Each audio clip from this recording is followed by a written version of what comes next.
ഈ deep clean കഴിഞ്ഞിട്ട് അടുത്ത ദിവസത്തെ രാവിലത്തെ എൻ്റെ അവസ്ഥയാണ് നിങ്ങൾ ഈ കാണുന്നത്. നിങ്ങൾക്ക് ആർക്കെങ്കിലും ഉണ്ടെങ്കിൽ ഈ തുമ്മൽ അത് കഴിഞ്ഞ് പൊന്നുമൊക്കെ ഓഫീസിൽ പോയി ഞാനും അവനും മാത്രമേ ഉള്ളൂ എന്നുണ്ടെങ്കിൽ ഈ സാധനങ്ങൾ അവിടെ ഇവിടെ എങ്ങനെ വരുന്നതെന്ന് എനിക്കൊരു ഐഡിയ ഇല്ല. പിന്നെ അതൊക്കെ അതിൻ്റേതായ സ്ഥാനത്തെടുത്ത് വെച്ചു. അത് കഴിഞ്ഞിട്ട് കുറച്ച് തുണി നനയ്ക്കാനൊക്കെ ഉണ്ടായിരുന്നു. 2 ദിവസമായി നനച്ചിട്ടിട്ട്, പക്ഷെ അത് ഉണങ്ങുന്നില്ല. അങ്ങനെ പിന്നെ കുറച്ച് അധികം ഉണ്ടായിരുന്നു. ഇതെല്ലാം കഴിഞ്ഞിട്ട് ഞാൻ പിന്നെ കുക്കിങ്ങിലോട്ട് വന്നേ.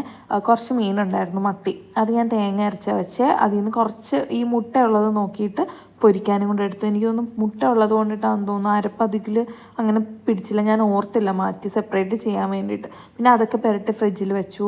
പിന്നെ കുറച്ച് പച്ചക്കറി ഇവിടെ മുമ്പൊക്കെ എന്ന് വെച്ച് കഴിഞ്ഞാൽ ഒരു തോരനും ഒരു മെഴുക്ക് വരട്ടി അതെന്തായാലും മസ്റ്റായിട്ട് ഉണ്ടാവുന്ന, പിന്നെ ഒരു സാലഡും. ഇപ്പം സാധനങ്ങളൊക്കെ കഴിഞ്ഞു. പിന്നെ എന്തോ കുറച്ച് ക്യാബേജ് ഉണ്ടായിരുന്നു, അപ്പോൾ അത് ഞാൻ വിചാരിച്ചു ഒരു തോരൻ പോലെ എടുക്കാമെന്ന്. ഞാനിങ്ങനെ നീളത്തിനരിഞ്ഞിട്ട് സവോളയും പച്ചമുളകും ഉപ്പും കൊണ്ടിട്ട് നല്ലതുപോലെ ഞെരടിയെടുക്കും. അതിൻ്റെ ജ്യൂസ് പുറത്ത് വരുന്ന പോലെ എടുത്തിട്ട് പിന്നെ കടുക് വറുത്തിട്ട് അതിലിട്ട് വേവിച്ചെടുക്കുക ചെയ്യുന്നത്. എന്നിട്ട് കുറച്ച് അരപ്പ് പേരിന് തേങ്ങയും ഞാൻ വെളുത്തുള്ളി നല്ലതുപോലെ യൂസ് ചെയ്യും. വെളുത്തുള്ളി, ജീരകം, പച്ചമുളക്, കറിവേപ്പില, ഇത് എല്ലാം കൂടെ, മഞ്ഞൾപ്പൊടി, ഇതെല്ലാം കൂടെ ജസ്റ്റ് ഒന്ന് ചതച്ചതിന് ശേഷം അതിൽ ആവി കയറ്റി എടുക്കുക ചെയ്യുന്നത്. പിന്നെ കുറച്ച് മീനുണ്ടായിരുന്നു, അത് പൊരിക്കാനിട്ടു. നെയ്യൊന്നും ഇല്ലായിരുന്നു അധികം. എനിക്ക് ഒട്ടുമേ ഇഷ്ടമല്ലാത്തൊരു പരിപാടിയാണ് ഈ പാത്രം കഴുകുന്നത്.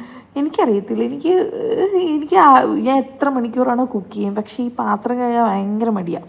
പിന്നെ ചെയ്യണമല്ലോ. പക്ഷെ പൊന്നുണ്ടെങ്കിൽ ഇങ്ങനെയല്ല കേട്ടോ. പൊന്ന് കഴുകാൻ കയറി കഴിഞ്ഞാൽ പാത്രങ്ങളെല്ലാം കഴുകി അത് വേറൊരു നല്ല തുണി വെച്ച് തുടച്ച് എല്ലാം ക്ലീനാക്കി അത്ര സെറ്റാക്കി ഇട്ട് തന്നിട്ട് പോകും. പക്ഷെ ഞാനാണെങ്കിൽ അങ്ങനെയൊന്നും ചെയ്യത്തില്ല.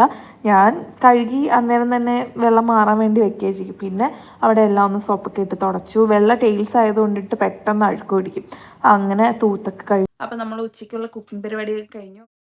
എൻ്റെ പണിയൊക്കെ കഴിഞ്ഞപ്പോൾ തന്നെ പൊന്നു വന്നായിരുന്നു. അപ്പോൾ ഇതായിരുന്നു നമുക്കിന്ന് ഉച്ചയ്ക്ക് കഴിക്കാൻ. അപ്പോൾ വേറൊരു വീഡിയോ ആയിട്ട് കാണാം. ബൈ.